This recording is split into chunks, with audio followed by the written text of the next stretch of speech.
नमस्कार, जय हिंद। स्वागत है आप सभी विद्यार्थियों का आपके अपने यूट्यूब प्लेटफॉर्म उदय एजुकेशन और उदय स्टडी क्लासेज में। विद्यार्थियों, आज के इस वीडियो में लेके आया हूँ बोर्ड परीक्षा 2023 की दृष्टि से इम्पोर्टेंट कक्षा 8 का हिंदी विषय का पेपर, जो कि आपके आगामी 25 मार्च को बोर्ड परीक्षा की दृष्टि से इम्पोर्टेंट रहेगा और बिल्कुल ऐसा ही पेपर आपके एग्जाम में आने वाला है। तो आप सभी विद्यार्थियों से निवेदन रहेगा, वीडियो को अंत तक देखिएगा, वीडियो को लाइक और चैनल को सब्सक्राइब जरूर कर दीजिएगा। विद्यार्थियों, हम आपके लिए इतनी सारी मेहनत कर रहे हैं, तो बिल्कुल आप हमारी मेहनत के लिए वीडियो को लाइक और चैनल को सब्सक्राइब करें। और यहाँ पे इस पेपर में जितने भी प्रश्न रहेंगे, ये सारे के सारे आपके एग्जाम में आने वाले प्रश्न हैं और हमने बड़ी ही गहनता के साथ में आपके लिए ये पेपर तैयार किया है और सारे प्रश्नों के उत्तर भी हमने साथ में दे रखे हैं, ताकि आप जैसे लाखों विद्यार्थियों को फ़ायदा हो सके और आप हिंदी में सबसे बेस्ट नंबर लेके आएँ और बिल्कुल आप अपने गाँव का और अपने स्कूल का नाम रोशन करें। हमारा यही प्रयास है और बिल्कुल हमारे प्रयास के लिए आप वीडियो को लाइक ज़रूर कीजिएगा। विद्यार्थियों, वैसे मैं बीमार हूँ, पिछले 2 दिनों से हॉस्पिटल में जा रहा हूँ और इंजेक्शन वगैरह भी लिए हैं, लेकिन फिर भी आपकी एग्ज़ाम नज़दीक है, तो आपके लिए मैं इतनी सारी मेहनत करके वीडियो लेके आ रहा हूँ, तो बिल्कुल आप मेरी मेहनत के लिए वीडियो को लाइक ज़रूर कीजिएगा। विद्यार्थियों, आपका पूर्णांक है वो 80 नंबर का रहेगा और आपको समय है वो 2.5 घंटे का दिया जाएगा। सबसे पहला जो आपका खंड आता है वो आता है खंड अ। इसके अंतर्गत आपके अब्जद वाले ये प्रश्न आते हैं। तो यहाँ पे देखिए, पहला प्रश्न, नीचे दिए गए प्रश्नों के उत्तर सही विकल्प चुनकर कोष्टक में लिखिए। तो विद्यार्थियों, इसमें पहला देखिए, किस ऋतु में न तो अधिक सर्दी होती है और न ही अधिक गर्मी होती है। तो विद्यार्थियों, वो ऋतु कौन सी होती है? वो ऋतु होती है वसंत ऋतु। तो ऑप्शन नंबर स रहेगा इसका सही आंसर। अगला प्रश्न है प्रश्न संख्या 2, कि बदलू चूड़ियाँ बेचता था। तो विद्यार्थियों, बदलू चूड़ियाँ हैं ये अनाज के बदले में बेचता था। तो ऑप्शन नंबर द रहेगा इसका सही आंसर। अगला प्रश्न है प्रश्न संख्या 3, गौरैया की टोपी में कितने फूंदने थे? तो विद्यार्थियों, गौरैया की टोपी में 5 फूंदने थे। तो ऑप्शन नंबर ब रहेगा इसका सही आंसर। बढ़ते हैं अगले प्रश्न की ओर। अगला प्रश्न है चौथा, अमृत शब्द का विपरीत शब्द है, यानी अमृत शब्द है, इसका विलोम शब्द क्या है? तो विद्यार्थियों, अमृत का विलोम है वो विष होता है, यानी जहर होता है। तो ऑप्शन नंबर ब रहेगा इसका सही आंसर। और अंतिम अपशब्द वाला प्रश्न है कि उद्भव शब्द का सही संधि विच्छेद है। तो विद्यार्थियों, उद्भव का देखिए उत धन भव और उत धन भव, तो यहाँ पे आधा त आएगा, ये ध्यान रखना। देखिए दोनों में सेम है, ब ऑप्शन और स ऑप्शन, लेकिन सही उत्तर क्या है? स ऑप्शन है। यहाँ पे उत्तर भी हमने साथ में दे रखे हैं। बढ़ते हैं अगले प्रश्न की ओर। प्रश्न संख्या 2, नीचे दी गई पंक्तियों की पूर्ति सही शब्द चुनकर कीजिए। तो विद्यार्थियों, नीचे जो पंक्तियां दे रखी हैं, यानी खाली जगह दे रखी हैं, इनको आपको, ये जो यहाँ पे दे रखा है कोष्टक में, इनमें से चुन चुन के आपको लिखना है। विद्यार्थियों, में पूरा पूरा पेपर है, थोड़ा सा स्पीड में करवा रहा हूँ क्योंकि मैं आज पूरे दिन भर बीमार था, सोया था खाट पे। अभी जैसे ही थोड़ा सा बुखार उतरा है, तो मैं आपके लिए वीडियो लेके आ रहा हूँ। बीमार हूँ, इस कारण से मेरी कोशिश है कि कम समय में आपके लिए ये वीडियो तैयार करके मैं अपलोड करूँ। तो बिल्कुल आप मेरे लिए इस वीडियो को अंत तक देखिएगा और मेरे लिए दुआ भी कीजिएगा कि मैं जल्दी स्वस्थ हो जाऊँ। अगला प्रश्न है इसी में कि अभी अभी तो आया है खाली जगह मृदुल वसंत, तो मेरे वन में, यहाँ पे आ जाएगा मेरे वन में, ये वाला, ठीक है ना।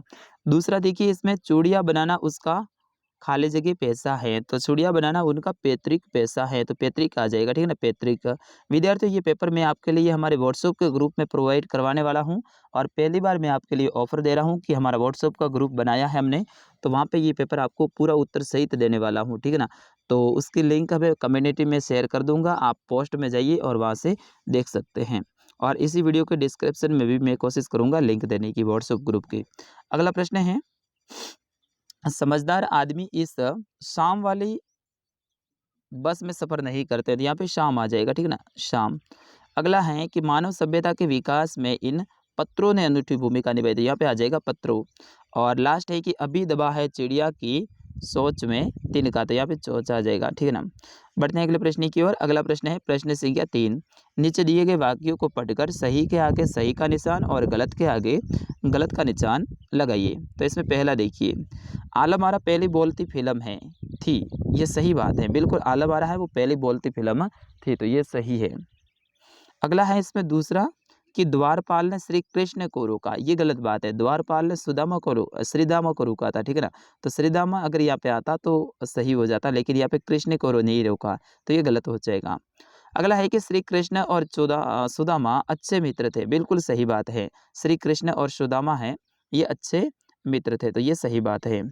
और इसमें अंतिम है आपके सही गलत वाला कि दो वर्णों के मेल से ध्वनि जो विकार उत्पन्न होता है उसे संधि कहते हैं। तो ये सही बात है विद्यार्थियों, संधि की परिभाषा यही होती है। अगला प्रश्न है प्रश्न संख्या 4।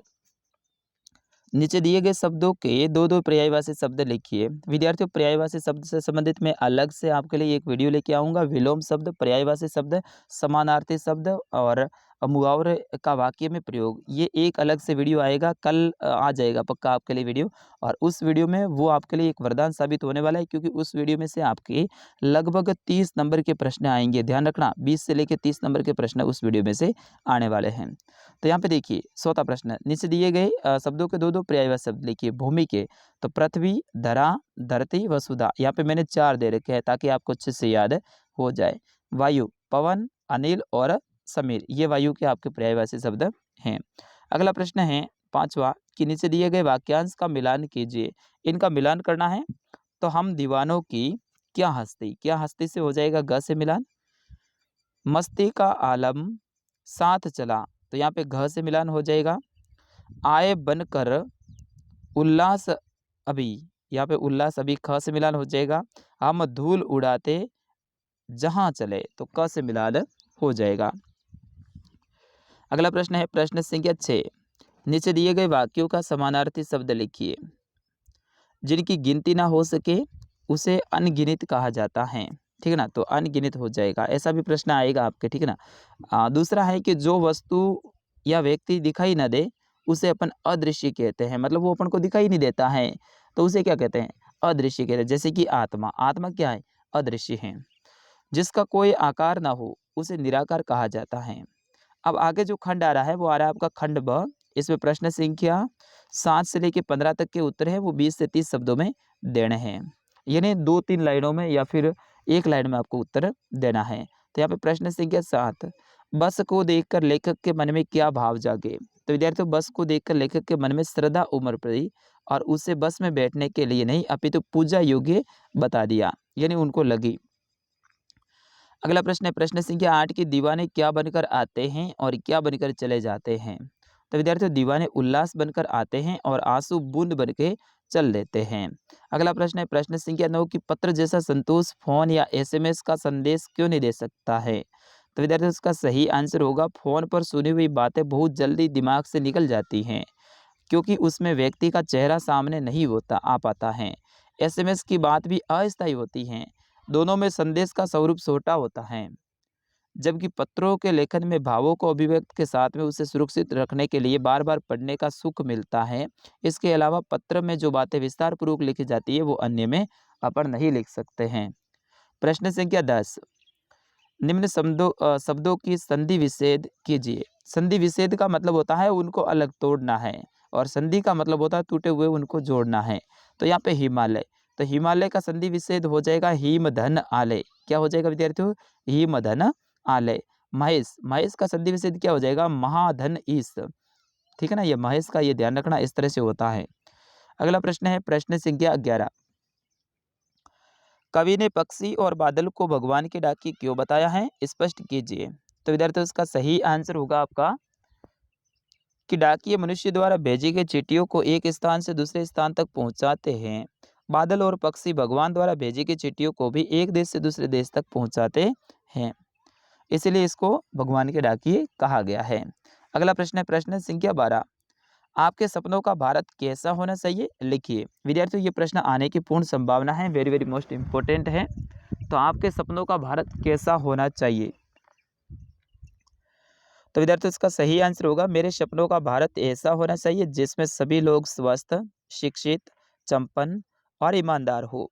सभी जाति, संप्रदाय, धर्म, प्रदेश आदि की भावना के ऊपर उठकर एक दूसरे के साथ प्रेम और सद्भाव से रहे। देश में भ्रष्टाचार, बेरोजगारी, गरीबी, अशिक्षा न हो और सांप्रदायिकता और आतंकवाद का नामो निशान न हो।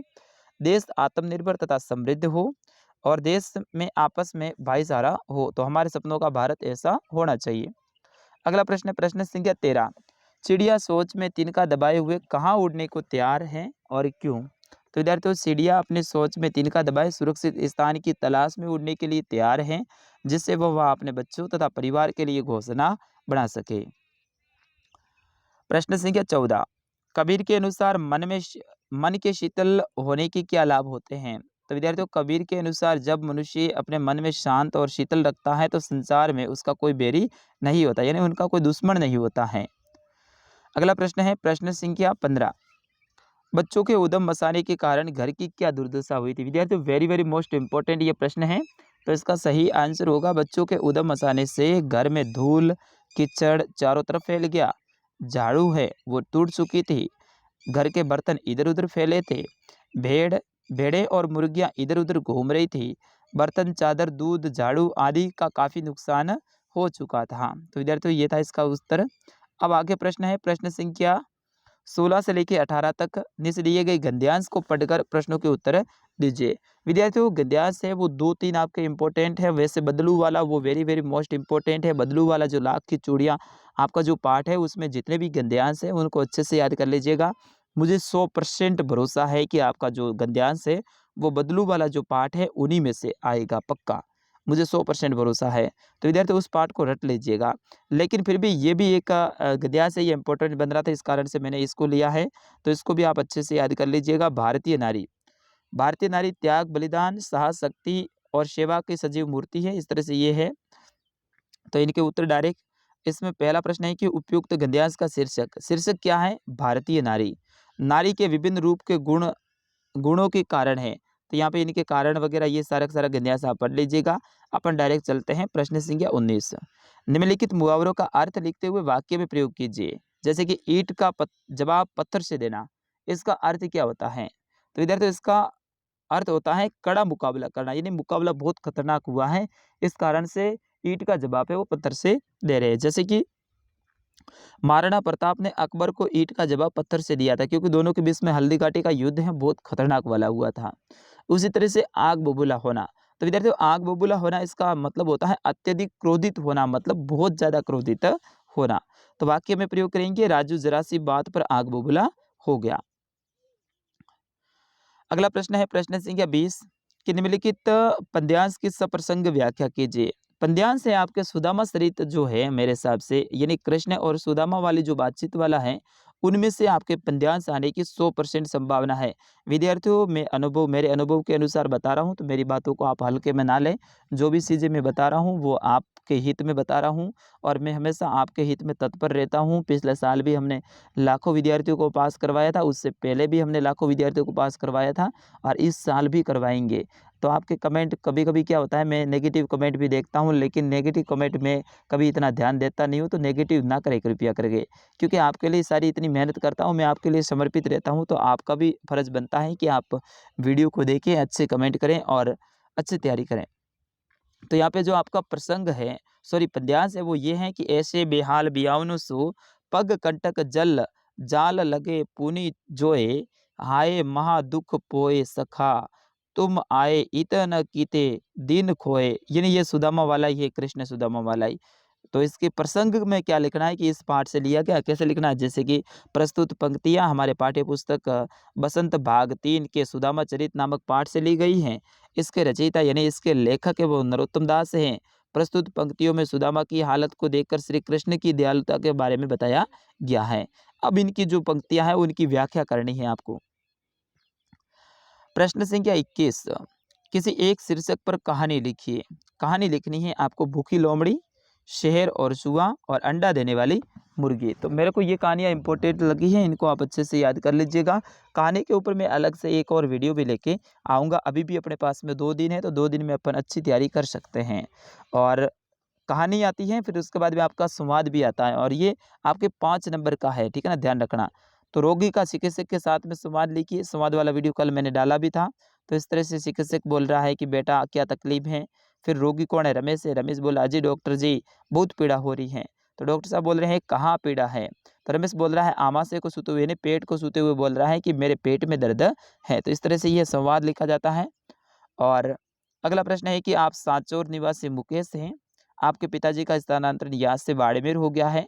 अपने विद्यालय के प्रधानाध्यापक महोदय को स्थानांतरण प्रमाण पत्र यानी टीसी के लिए प्रार्थना पत्र लिखिए। या फिर अपने आप को जयपुर में रहकर पढ़ने वाले अंकुश मानकर अपने पिताजी से 500 रुपये मंगवाने के लिए पत्र लिखना है।